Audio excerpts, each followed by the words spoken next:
Premièrement, nous avons compris que d'ici 2050, il y aura un double de la population mondiale. Mais les terres ne vont pas augmenter. Les gens ne mangeons pas à notre faim. Comment faire à ce que nous puissions doubler aussi la production agricole? Et bien, c'est avec des techniques d'innovation qui permettra à ce que nous puissions faire non seulement le plantier au sous-sol, le plantier hors sol. Mais le changement climatique aussi impacte sur la population et aussi sur la production agricole.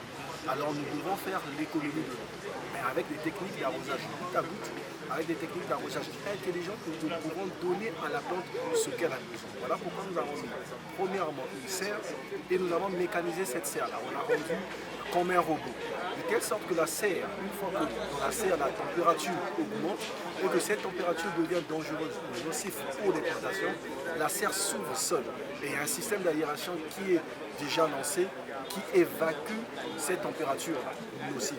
Et lorsque la température revient à la normale, la serre se ferme. Il y aura aussi des systèmes d'arrosage, comme je l'ai dit, goutte à goutte, le système de fertilisation et le système de désinfection. Et non seulement ça, c'est accompagné d'une application Android qui va encore donner le pouvoir à ce marché ou bien à ces producteurs de pouvoir produire de façon intelligente. Ils vont voir sur les cours du marché à quel moment je dois par exemple produire de la tomate. C'est au moment où la tomate se fait rare.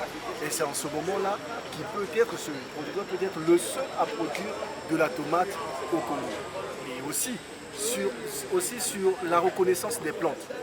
On scanne une plante, il nous donne le nom latin, le nom de cette plante, comment la planter, quelles sont les maladies qui attaquent, quelles sont les mauvaises herbes et aussi comment faire à ce que ça soit un business rentable. Et ajouter à cela dans l'application, il y a aussi des prédictions météorologiques, un forum où les chercheurs déjà dans le domaine ont assez de publications mais qui ne sont pas visibles. Ben, ils peuvent maintenant faire à ce que leur publication puisse être visible à travers cette application. Cette application est disponible pour tout le monde ou bien elle ne concerne que ce projet? Non, cette application sera disponible pour tout le monde. Elle sera d'ici peu disponible sur Google Play Store et aussi pour ceux qui ont iPhone, ça sera disponible en iOS.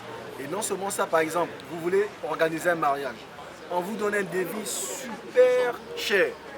Pourquoi? Parce qu'on vous dit tel marché c'est maintenant cher. Mais vous-même, depuis l'application, vous pouvez déjà avoir l'estimation de combien est-ce que vous allez dépenser pour nourrir, par exemple, les gens durant votre mariage. En ce moment, il y a maintenant des restaurants qui s'ouvrent. Deux fois, ils vont au marché ONG, c'est cher. Ils repartent au marché Total. C'est deux fois au marché Bourreau où ils trouvent des produits moins chers. Mais le transport qu'eux, ils ont utilisé a déjà consommé ce qu'eux, ils devaient épargner. Mais avec l'application, ils peuvent savoir, moi, mon marché, par exemple, je vais manger, par exemple, poisson. Je préfère faire mon marché au marché Sankara. Ça coûtera moins cher qu'au marché Total. Donc on peut faire l'économie avec le prix que nous avons, avec les innovations que nous avons. Nous avons invité des étudiants, parce qu'il y a des étudiants qui ont des projets de mémoire. Des fois, ils arrivent juste à présenter leur idée, mais sans matérialiser. Donc nous leur donnons une possibilité. Et non seulement ça, nous ne sommes pas seuls. Ce qu'on a fait, c'est que le laboratoire, bien qu'il est en mesure de pouvoir le faire seul, mais on ne veut pas travailler seul. Seuls, nous pouvons aller peut-être vite, nous pouvons aller, mais nous ne pouvons pas aller loin. Avec les autres, nous pouvons aller plus loin et très vite. C'est pourquoi nous avons assemblé un groupe d'innovateurs. Et c'est par le biais de l'Envry, parce que c'est l'Envry qui est le porteur de ce projet-là, que nous avons mené cela. Et aussi par le biais du PNUD, où nous avons fait la cartographie de tous les innovateurs qui agissent dans le domaine agricole. Nous sommes rassemblés, nous avons mis un itinéraire et nous sommes là maintenant pour accompagner. Maintenant, s'il y a un lieu où un innovateur est bloqué, ben le laboratoire, notre laboratoire apporte des solutions pour que ça soit avancé.